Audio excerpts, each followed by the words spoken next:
Hey guys, this is HTOMario, and I wanted to show you another Terran against Terran, against a better opponent, a much stronger opponent, and where we kind of take what our last opponent was trying to do, but improve on it. And in this game, so our focus is going to be for again mech. We love to play mech. You're gonna see more than mech videos here, but for the most part, the majority of our videos have been mech, and you can see some slight banter about the Nidus Worm. I've had a lot of difficulty against it, and I kind of expect a nerf on it, but overall, it's pretty much where it's immune while building. I've had somebody like build it in between my siege tanks to where I couldn't even stop it with a surrounding, like some marines around it. You know, I had units there to kill it. If it was the heart of the swarm one, I wouldn't even have to use SCVs. I just had a lot of units there. But then Bailings popped out, you know, and it was impossible for me to hold in that regard. It's definitely very, very strong. In this game, we're gonna go for a faster expansion. We decided to play a little bit less greedy in terms of like how much we power our army.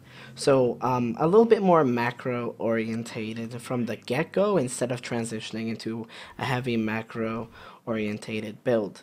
Now, the previous opponent we played is a very defensive player, so with this opponent we know can be quite aggressive, so we're going to play slightly more defensive. We're going to get a composition that can have map control, but it's very powerful on the defense.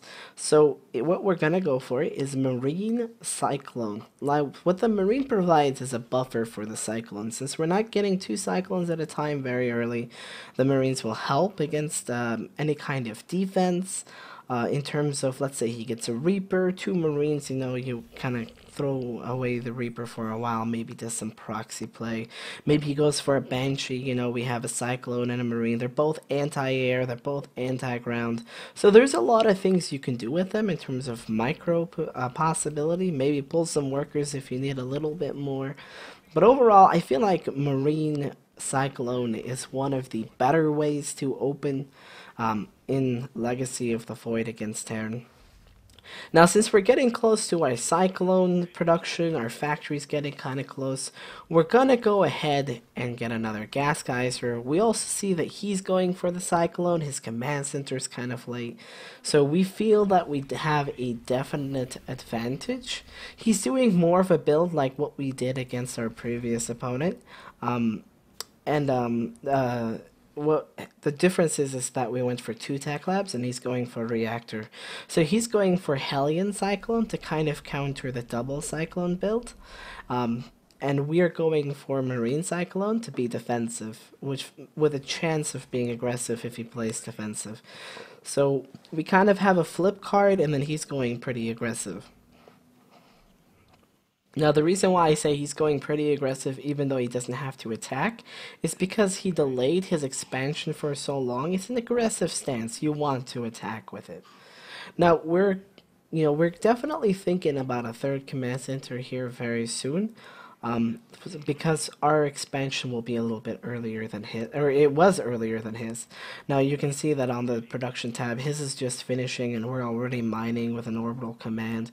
We're gonna go ahead and begin a little bit of siege tank production. So we go for a Cyclone to help prevent medevacs, banshees, siege tank early pushes, maybe his own Cyclone pushes, and then we're going into a little bit more of a defensive route, and that's, with the siege tank right now, because we want to play greedy. We got the starport, just in case maybe we want a Raven, maybe we want a Banshee, maybe we want a medevac, a Viking. There's a few things that I thought that we may need. Again, it's kind of earlier in the beta and not all the builds are refined. So I got a tech lab on the starport just to be safe in a minute, and then we can produce anything that we want or need. But again, it's not, what I find out after the game by really looking over is that I didn't actually end up needing it. Now we're gonna go ahead and there's our third command center. We're on 3 gas geysers, as I told you, is kind of what you want. On 2 bases until you get your third command center, and then you get the other gas geyser. It seems to be like in all the matchups, the biggest thing is you kind of want no more than 3 gas geysers until your third command center, is what I found so far. Here he comes for the aggressive push. Our Cyclone locked on and did a little bit of damage, but the siege tank kind of sends him away. The bunker finishes, but we no longer have Marines and we don't want to make more, so we cancel it. And yeah, I mean, I could have the potential of making more, but I don't really want to in this case. Also, we make a tech lab on the starboard thinking that we may want to go for a mass cyclone, but I definitely end up changing my mind. I'm thinking, you know, our third is gonna be earlier. Let's get an armory. Maybe we could get some upgrades, but our third is gonna be earlier, which means that we're gonna be spread kind of thin, but he definitely had quite a bit of cyclones already. Maybe we get behind in the cyclone count. So how about I get just enough right now to help defend? Even though I can get siege tanks, you know, the cyclone siege tank helps a lot because the cyclone siege tank makes him commit and take fire before he even gets into a lock-on range. And then our own cyclones keep him in our range because he can't back up because he's going to take more siege tank fire and the cyclone lock-on range. We kind of move them in the main a little. Maybe there's a drop. We don't know. We're just moving them back and forth. And instead we decide to get a medevac off the starport and go for our own Cyclone Hellion. So we're changing a little bit of a stance. We're thinking, alright, you're being pretty mobile from what we've seen so far. We're going to be a little aggressive. Now, there are definitely some things that I can do with this, and I can change it up. You know, there's some thought process that can go on. In the last TVT that we played, we recognized that the opponent was trying too many things. You know, so what is our goal here? Well, we really want to get this third across. We think we have a slight advantage, but it's going to be difficult holding it. So we're going to go for a Hellion drop. Now the Hellion drop is going to make it so that it gives us time to secure our third. I don't think he's there, but in the meantime we're going to make Siege Tank Hellion. Now the Hellions are for control. You don't see another command center, you see more factories, because we know that our fourth is going to be kind of difficult to hold if we go for siege tanks. We have to play defensive. This was the mistake of the weaker Terran that we played the previous game. So, we're moving the siege tanks kind of out in a defensive position. We're spreading them out quite nicely, or at least we want to. Here we go. Kind of making a cave for him to really walk into, you know, a funnel, so that if he moves in, a lot of siege tanks are firing, there's a lot of ground we can cover, the natural ramp, the third, and the entrance to both of them. I mean, there's one more entrance, but other than that, it's still fine. So, we're doing a little bit of a drop, and you can see that his attention, although he has an army here, his attention is now focused on this drop. We pulled back knowing that he's probably going to get some defense there, but we're going to send it back in later. Anyway, he's posturing for an attack, but we don't see it quite yet. We've still been producing Siege Tank Hellion, but we've been getting the Cyclone upgrade for when we're on multiple bases, we can make a lot of Cyclones. Now he pushes in and we have a nice spread of Siege Tanks and Cyclone defense. Not too many Hellions, but overall, we recognized that expanding too fast would have been a mistake, and put up a nice defense. But now that we held his attack, we also recognize that we have a higher army than he does. So we can definitely be more aggressive in terms of economy. And we still have a drop on the map doing damage, which will try to keep him busy.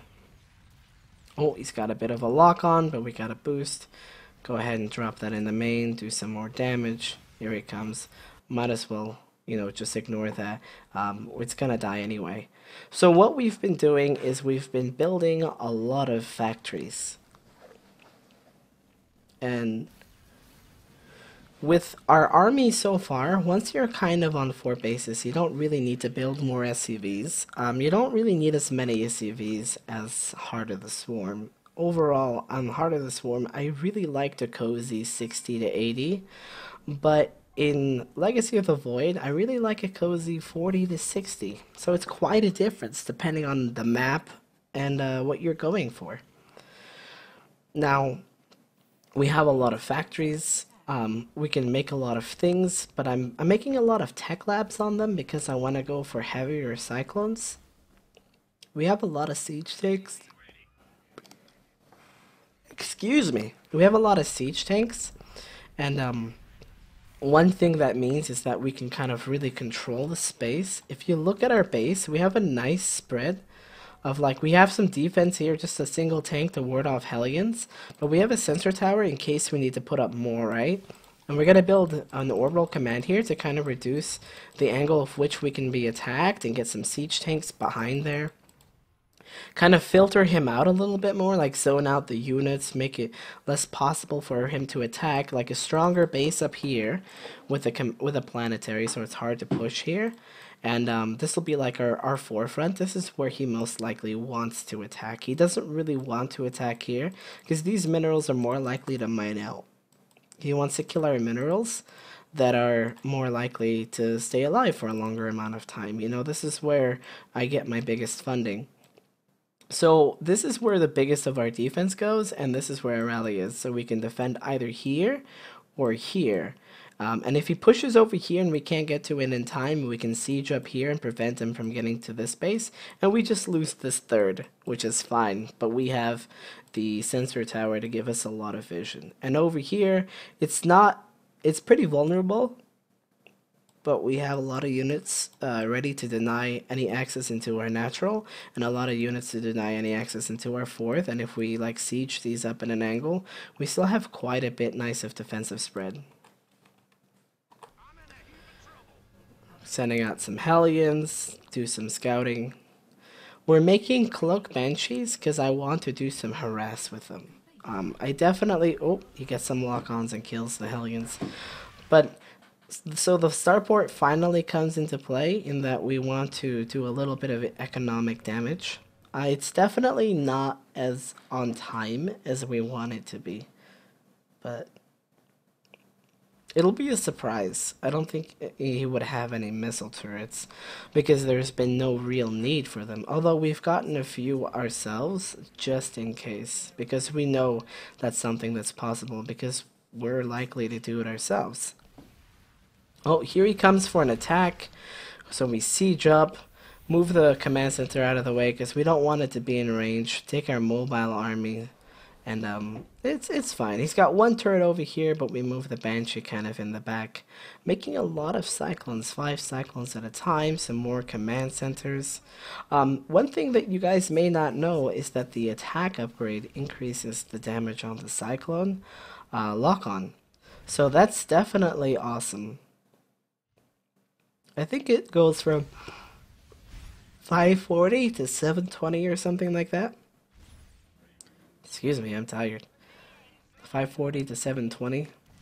It's a pretty big difference, but it's also affected by armor. Also, the Cyclone is designed to help counter the siege tank. Oh, here's a big fight, but we have a planetary fortress, lots of cyclones locking on, or siege tanks down below helping us shoot at those hellbats.